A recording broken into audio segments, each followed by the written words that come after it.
ಸದ್ಯದ ಮಾಹಿತಿ ಪ್ರಕಾರವಾಗಿ ಪಾಯಿಂಟ್ ನಂಬರ್ 1 ಅಂದರೆ ನಿನ್ನೆ ಆತ ಗುರುತಿಸುವಂತಹ ಒಂದನೇ ಸ್ಥಳದಲ್ಲಿ ಈಗ ಉತ್ಖನನ ಕಾರ್ಯ ಆಗ್ತಾ ಇರುವಂಥದ್ದು. ಯಾಕಂದರೆ ಯಾವುದೇ ಸ್ಥಳವನ್ನು ಉತ್ಖನನ ಮಾಡಬೇಕಾದ್ರೆ ಆ ಎ ಸಿ ಅವರ ಸಮ್ಮುಖದಲ್ಲಿ ಆಗಬೇಕು. ಸದ್ಯ ಇರುವಂಥದ್ದು ಈಗ ಪುತ್ತೂರು ಎ ಸಿ ಸ್ಟೆಲ್ಲಾ ವರ್ಗೀಸ್ ಅವರು ಮಾತ್ರ. ಹಾಗಾಗಿ ಸದ್ಯ ಒಂದನೇ ಪಾಯಿಂಟಲ್ಲಿ ಉತ್ಖನನ ಆಗ್ತಾ ಇದೆ. ಒಂದನೇ ಪಾಯಿಂಟ್ ಇರುವಂಥದ್ದು ಬಹಳ ಕಷ್ಟವಾದಂಥ ಕೆಲಸ ಉತ್ಖನನ ಮಾಡೋಕ್ಕೆ. ಯಾಕಂದರೆ ಫುಲ್ ಗಿಡ ಗಂಟಿಗಳಿಂದ ತುಂಬಿ ಹೋಗಿದೆ. ಹಾಗಾಗಿ ಅವುಗಳನ್ನು ತೆಗೆದು ಆನಂತರವಾಗಿ ಪಿಕಾಸ್ನಿಂದ ತೆಗೆಯುವಂಥ ಕೆಲಸಗಳು ಕೂಡ ಸದ್ಯಕ್ಕೆ ಆಗ್ತಾ ಇರುವಂಥದ್ದು.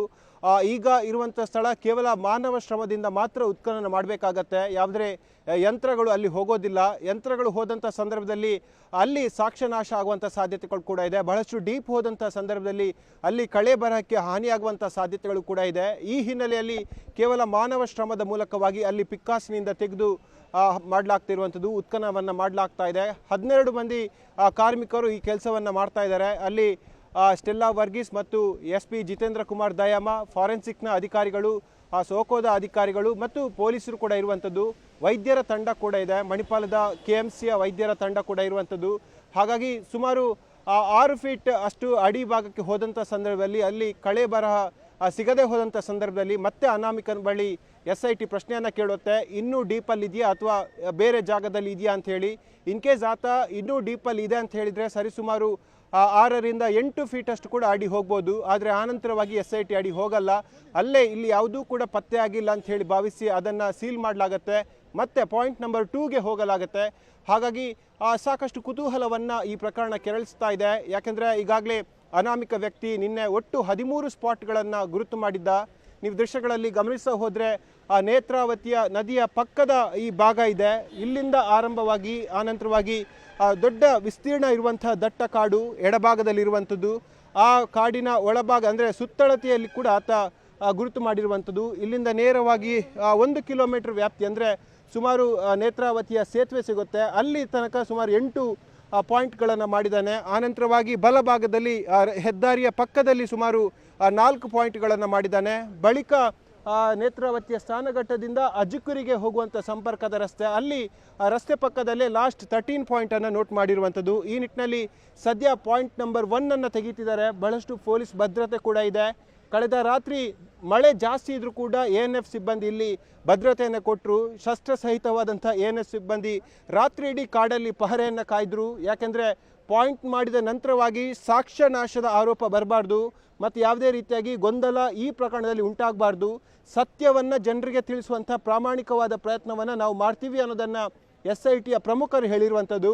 ಹಾಗಾಗಿ ಹೇಳಿದ ಮಾತಿಗೆ ಅನುಸಾರವಾಗಿ ಎಲ್ಲ ತಜ್ಞರ ತಂಡ ಇಲ್ಲಿರುವಂಥದ್ದು. ಜಿತೇಂದ್ರ ಕುಮಾರ್ ದಯಾಮ ಮುನ್ನೆಯಿಂದಲೂ ಕೂಡ ಅನಾಮಿಕನ ಜೊತೆ ಇದ್ದು ಆತನನ್ನು ಪ್ರಶ್ನೋತ್ತರ ಮಾಡಿದ ಬಳಿಕವಾಗಿ ಹಂತ ಹಂತವಾಗಿ ಇಂಟ್ರೋಗೇಷನನ್ನು ಮಾಡ್ತಾ ಇದ್ದಾರೆ. ನಿನ್ನೆ ಇಡೀ ದಿನ ಸ್ಥಳ ಪರಿಶೀಲನೆಯ ಸಂದರ್ಭದಲ್ಲಿ ಕೂಡ ಜಿತೇಂದ್ರ ಕುಮಾರ್ ದಯಾಮ ಅವರ ಉಸ್ತುವಾರಿಯಲ್ಲೇ ಸ್ಥಳ ಪರಿಶೀಲನೆ ಆಯಿತು. ಇವತ್ತು ಕೂಡ ಜಿತೇಂದ್ರ ಕುಮಾರ್ ದಯಾಮ ಜೊತೆಗೇನೆ ಅನಾಮಿಕ ವ್ಯಕ್ತಿ ಬಂದಂಥದ್ದು ಪೊಲೀಸ್ ಗಾಡಿಯಲ್ಲಿ.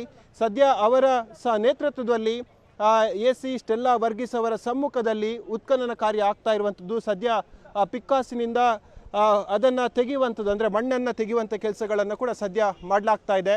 ಇನ್ನು 1-2 ಗಂಟೆಗಳು ಹೋಗ್ಬೋದು. ಸುಮಾರು 4 ರಿಂದ 5 ಫೀಟ್ ಅಡಿ ಹೋದಂಥ ಸಂದರ್ಭದಲ್ಲಿ ಒಂದು ಸ್ಪಷ್ಟ ಚಿತ್ರಣ ಸಿಗುತ್ತೆ, ಕಳೆ ಬರ ಇದೆಯಾ ಇಲ್ವಾ ಅಂಥೇಳಿ. ಇನ್ ಕೇಸ್ ಆತ ಇನ್ನೂ ಡೌಟ್ ಇದೆ, ಇದರ ಕೆಳಭಾಗದಲ್ಲಿ ಇದೆ ಅಂತ ಆದರೆ ಮತ್ತೆ ಉತ್ಖನನವನ್ನು ಮುಂದುವರಿಸ್ತಾರೆ. ಸುಮಾರು 6 ರಿಂದ 8 ಫೀಟ್ ಅಷ್ಟು ಅಡಿ ಭಾಗಕ್ಕೆ ಹೋಗ್ಬೋದು. ಆನಂತರವಾಗಿ SIT ಹೋಗಲ್ಲ, ಅದನ್ನು ಮುಚ್ಚಿ ಪಾಯಿಂಟ್ ನಂಬರ್ 2ಗೆ ಹೋಗುತ್ತೆ. ಆತನ ಹೇಳಿಕೆ ಅನುಸಾರವಾಗಿಯೇ ಇಲ್ಲಿ ಎಲ್ಲ ಪ್ರಕ್ರಿಯೆಗಳು ಆಗ್ತಾ ಇರುವಂಥದ್ದು. ಆತ ತೋರಿಸಿದಂಥ ನಿರ್ದಿಷ್ಟ ಜಾಗದಲ್ಲಿಯೇ SIT ಪಾಯಿಂಟ್ ಮಾಡಿ ಅಲ್ಲಿ ನೋಟಿಸ್ಗಳನ್ನು ಇಟ್ಟುವಂಥದ್ದು, ಆ ಸಂಖ್ಯೆಗಳನ್ನು ನಮೂದಿಸಿರುವಂಥದ್ದು. ಹಾಗಾಗಿ ಅದೇ ಸ್ಥಳದಲ್ಲಿ ಇಡ್ತಾ ಇದೆ. SIT ಡಿಗ್ ಮಾಡುವ ಮುಂಚೆ ಆತನ ಬಳಿ ಪ್ರಶ್ನೆಯನ್ನು ಕೇಳಿದೆ, ಸುಮಾರು ಎಷ್ಟು ಅಡಿ ಆಳದಲ್ಲಿ ಇನ್ನು ಹೂತು ಹಾಕಿದೆ ಅಂತೇಳಿ. ಸದ್ಯ ಆತ ಕೊಟ್ಟಿರುವಂಥ ಉತ್ತರ 4 ರಿಂದ 6 ಅಡಿ ಈ ಗ್ಯಾಪ್ನಲ್ಲಿ ನಾನು ಅಲ್ಲಿ ಆ ಭಾಗದಲ್ಲಿ ಹೂತು ಹಾಕಿದ್ದೇನೆ ಅಂತೇಳಿ. ಹಾಗಾಗಿ 6 ಫೀಟ್ನಷ್ಟು ಗರಿಷ್ಠ ಪ್ರಮಾಣದಲ್ಲಿ ಹೋಗುತ್ತೆ. ಆನಂತರವಾಗಿ ಸಂಶಯದ ರೂಪದಲ್ಲಿ ಅಂದರೆ ಮತ್ತೆ ಅನಾಮಿಕ ವ್ಯಕ್ತಿ ಏನಾದರೂ ಡೌಟನ್ನು ವ್ಯಕ್ತಪಡಿಸಿ ಇಲ್ಲ ಇನ್ನೂ ಸ್ವಲ್ಪ ಕೆಳಭಾಗದಲ್ಲಿ ಇದೆ ಅಂತ ಹೇಳಿದರೆ ಮಾತ್ರ ಒಂದು ಹೆಜ್ಜೆಯನ್ನು ಮುಂದೆ ಇಡುತ್ತೆ SIT. ಹಾಗಾಗಿ 6 ರಿಂದ 8 ಅಡಿ ಈ ವಿಸ್ತೀರ್ಣದಲ್ಲಿ ಮಾತ್ರ ಡಿಗ್ಗಿಂಗ್ ಕಾರ್ಯ ಆಗತ್ತೆ. ಎಲ್ಲ ಹೇಳಿಕೆಗಳು ಇಲ್ಲಿ SIT ಮಾಡುವಂಥ ಎಲ್ಲ ಪ್ರಕ್ರಿಯೆಗಳು ಆತನ ಹೇಳಿಕೆ ಅನುಸಾರವಾಗಿಯೇ ಮಾಡುತ್ತೆ ಹೊರತಾಗಿ ಯಾವುದೇ ರೀತಿಯಾಗಿ ಬೇರೆ ನಿರ್ಧಾರಗಳನ್ನು ತೆಗೆದುಕೊಳ್ಳೋದಿಲ್ಲ. ಇನ್ ಕೇಸ್ ಆತ ಹೇಳಿದಂಥ ನಿರ್ದಿಷ್ಟ ಜಾಗದಲ್ಲಿ ಕಳೆಭರ ಇಲ್ಲದಿದ್ದರೆ ಮತ್ತೆ ಬೇರೆ ಕಡೆ ಹೋಗಿ ಅಂದರೆ ಆ ವ್ಯಾಪ್ತಿಯ ಬೇರೆ ಕಡೆ ಹೋಗಿ ಮತ್ತೆ ಡಿಗ್ ಮಾಡುವಂಥ ಪ್ರಕ್ರಿಯೆಗೆ SIT ತೊಡಗೋದೇ ಇಲ್ಲ. ಆತ ಯಾವ ಪ್ರದೇಶವನ್ನು ನಿರ್ದಿಷ್ಟವಾಗಿ ಹೇಳಿದ್ದಾನೆ ಆ ಸ್ಥಳವನ್ನು ಮಾತ್ರ SIT ಈಗ ಮಾಡ್ತಾ ಇರುವಂಥದ್ದು, ಉತ್ಖನನ ಮಾಡ್ತಾ ಇರುವಂಥದ್ದು. ಹಾಗಾಗಿ ಎಲ್ಲ ಹೇಳಿಕೆಗಳನ್ನು ದಾಖಲಿಸಿಕೊಂಡ ಬಳಿಕವಾಗಿಯೇ ಇವತ್ತು ಉತ್ಖನನ ಎಂಬ ಮೇಜರ್ ಪಾಯಿಂಟಿಗೆ SIT ಬಂದು ನಿಂತಿರುವಂಥದ್ದು.